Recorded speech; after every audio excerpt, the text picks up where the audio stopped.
Man, that is one sexy jet.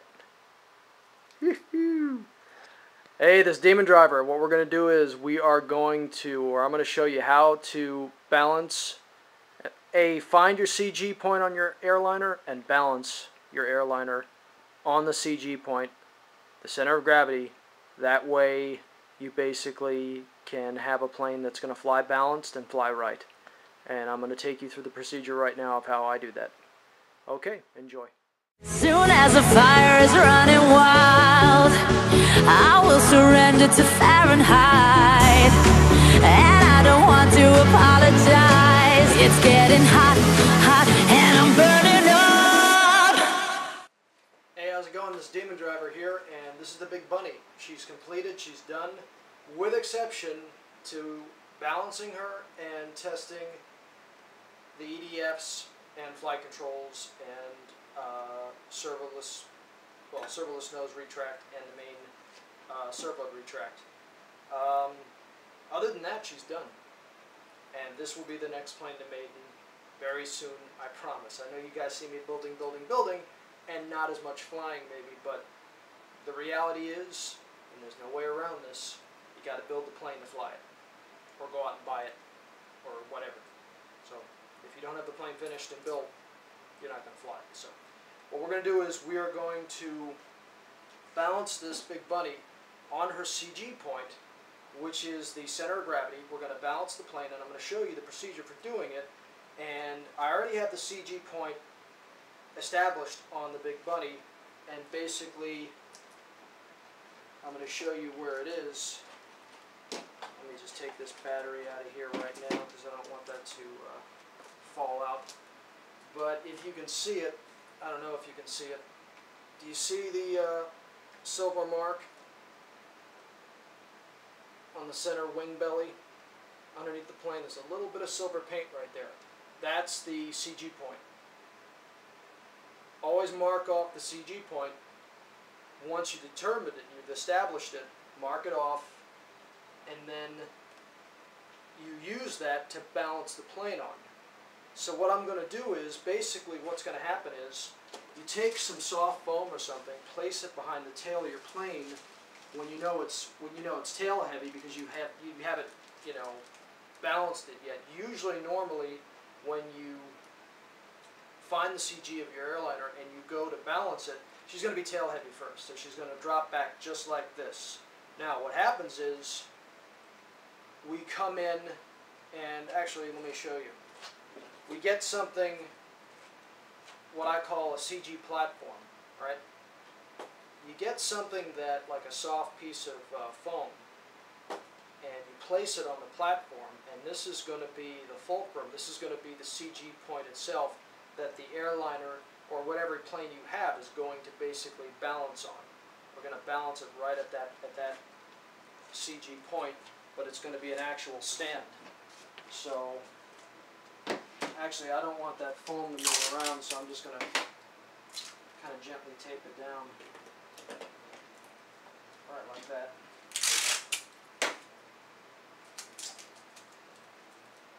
Let me get you guys in close here to see what's going on.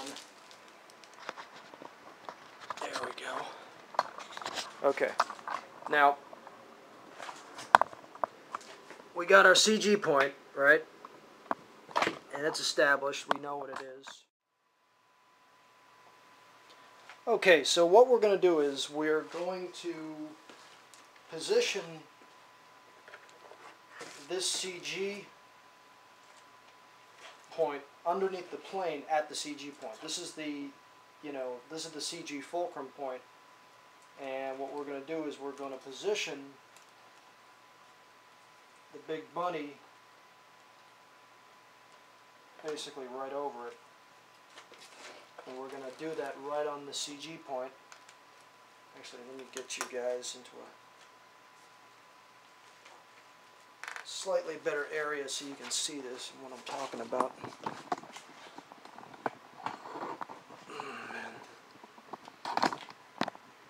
There we go, now we're talking. There, I think it's a little clearer. Okay, so what I'm doing is I'm looking. Alright, there it is.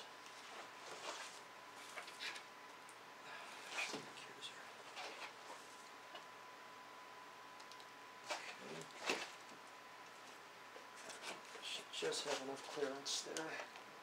Enough clearance between the wheels, and there we are. That's the CG point right there. So we're balanced right on it right now. And that's what I want. Make sure your padding is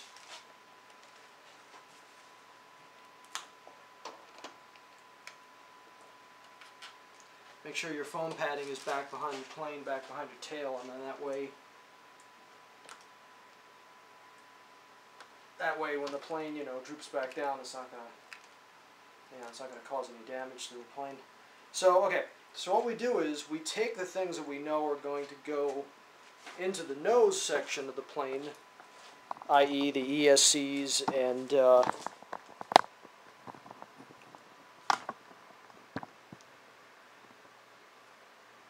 other things, and what we do is we take another piece of foam like this, and you don't really necessarily have to put them inside the airplane. You can if you want. Right? Here's one of the 11-volt batteries. Where's the other one? Should be around here somewhere.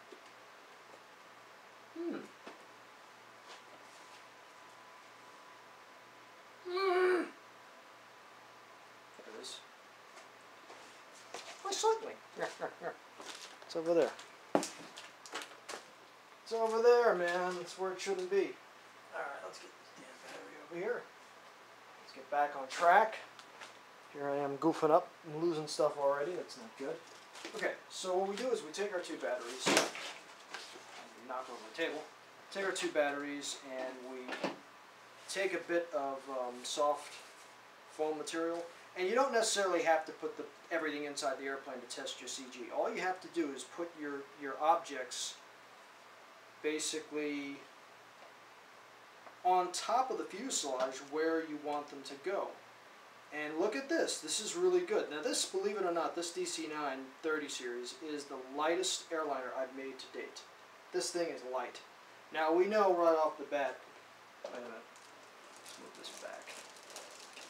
There we go. We know right off the bat that she's nose heavy now. We have a lot of weight in the nose. Okay, we're going to take some time very quickly to determine, to help you determine your CG point on your airplane, your center of gravity, where the plane is basically balanced on. Let's take this Bristol Britannia. It's sitting on its display stand, but really, to be honest with you, your CG is really what allows the elevator and control surfaces to basically properly control the airplane. When a plane is tail heavy, normally it will constantly want to pull up and it'll stall. If a plane is nose heavy, the plane will always want to basically dive, and you're always going to have to add elevator inputs to basically level it out. Now, on a plane like the Bristol Britannia or a Fokker F-50, which is the F-27 with upgraded engines, your CG point is usually, if you're looking from the leading edge of the wing to the trailing edge, the CG is usually 1/4 to 1/5 back from the leading edge, you know, of the actual wing chord or wing root where the wing meets the fuselage. So that's where your CG point would be. Basically, on this F-50, it would be right about at that point right there. Now, when the main wing of a plane starts to sweep back, like this DC-9, what begins to happen is that 1/5 or 1/4 CG point starts to move back with the wing sweep. As the wings sweep back, the CG point moves back with the wing sweep. Now, if you took a plane like the Concorde, or any Delta wing, like this MiG-21, what happens is, usually, the CG is at the middle point of the wing chord, meaning from the leading edge to the trailing edge of the Delta wing, the very center is the CG of that plane. Concorde, from where the wing begins to the trailing edge, the center is usually the CG point of a Delta. Now, normally Delta wing aircraft, from what I hear, you want them to be slightly a little bit tail heavy. And then we have another group of airliners, planes that like this Boeing 707-400 series, where the wing sweep is pretty pronounced. It's a pretty dramatic wing sweep. So what happens is, again, it's somewhere in between your delta wing and a regular slightly swept back wing like the DC-9. You can see the difference by me holding it up. And the same thing with the Convair 880. You have very, very, very extreme wing sweep angles. So your CG point is going to be just forward of the middle point of the wing chord, from the trailing edge to the leading edge. So somewhere right about there would be your CG point for a Convair 880. Evidently, I mean, well, consequently, this will be my next build after the MD-80. Convair 880, so that's coming up. So that's basically how you determine your CG point. So I hope that helps. Okay, DemonDriver here, we're back. Now, what we're going to look at here is basically, you know, when your airliner has no weight in the nose and you remove whatever you were, usually the plane is going to be tail heavy and it's going to ride back on your CG point. It's going to fall back. So always make sure that you have foam padding and things back behind the tail so it's not going to fall and strike and damage the plane. So, what we do is we have the plane sitting properly on its CG point, which it is, and that's the axis point, that's the fulcrum. Right? Now, take a piece of foam or something and place it over the top of the fuselage like that. Right? Now, take your batteries that you know you want to put in the forward section and just place them over the area where they're going to go. Because they're going to go with this part of the fuselage. So you don't necessarily have to stick it inside. It really doesn't matter. As long as it's over the area it's going to go. So we're just doing this to determine CG. And it's very helpful. Now, we know that the position of the batteries at this point makes the plane nose heavy. Dramatically. Now, what we do is we move the batteries back down the fuselage. And we see that the weight begins to slide back towards the tail. But again, we're still tail heavy. So what we do is we say to ourselves, what if we have one battery here and one battery here? Or we move this battery back a little bit more. Now, something you also want to do is when you're determining CG is always have your receiver battery also represented. So what we can do is your receiver battery and your receiver. I actually forgot that. Let me go get that. Let me go get the receiver. 2.4 receiver. And instead of using ballast weights like these little lead weights, just add weight, you can use your batteries and your receiver and receiver battery as the ballast. You move them around to get the plane level. We're going to get the plane level. The receiver is going to be close to the CG point. Matter of fact, you can put it right at the CG point. You can neutralize the weight problems of your receiver and receiver battery by placing them right at the CG point if you want to. They don't become a factor anymore. Weight that's at the CG point is not a factor. It's not going to cause the plane to go either way. Anything sitting at that point won't cause it to be tail heavy or nose heavy. When weight moves forward or aft, that's what makes the plane tail heavy or nose heavy. Now, we can move the receiver battery back down the fuselage, and what happens? We start to get what I call a zeroed CG, meaning the plane is not favoring tail heavy or nose heavy. And that's pretty damn close. That's what we basically want. So by moving your batteries around, your ESCs, your receiver, and your receiver battery, you can basically balance the plane on your CG point. This is crucial.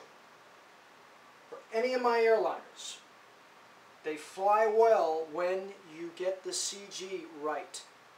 Have to get the CG right. It's a must. You must get it correct. If you don't get it correct, your plane will not fly properly, and if you're lucky, you might save the plane. If not, the plane's finished. Crucial, and it's important. You have to do this. Any scratch build, any kit, any ARF that you buy, you must determine your CG, and then you must balance the plane as I have just done before you. It's crucial. Now, this I would say, by looking at it, is basically a zeroed CG.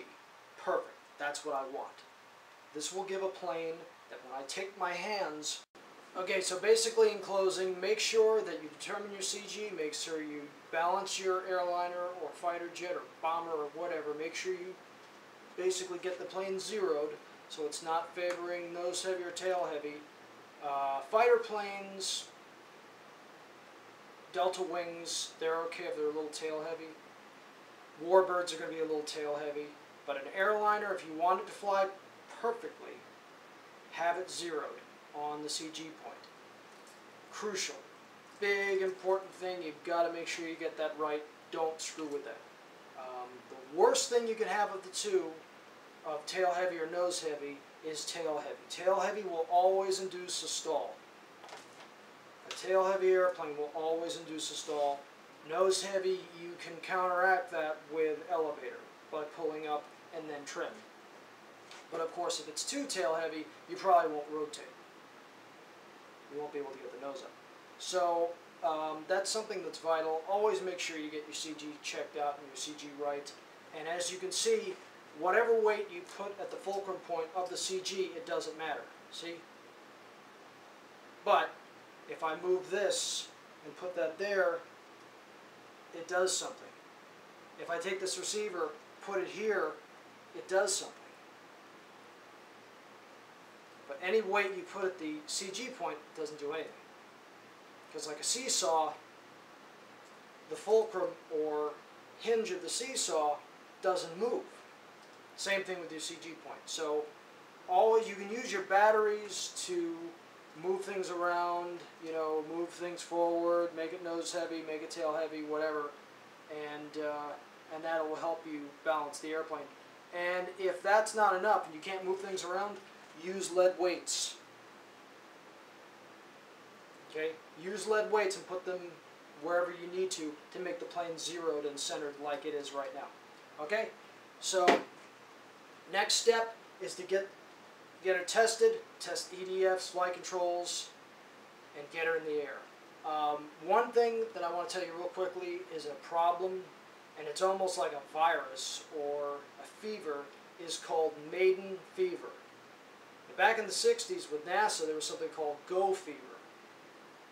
Alright? It was called Go fever. Something I took that and said, well, maiden fever.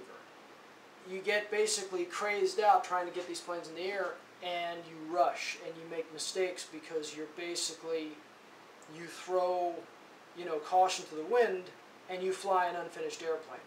I did that with a B-9 bomber that I finished recently, and I didn't check the elevator throws, which were way too high, and I flew the plane on high rates. So extreme elevator deflections and high rates equals a crash, which happened.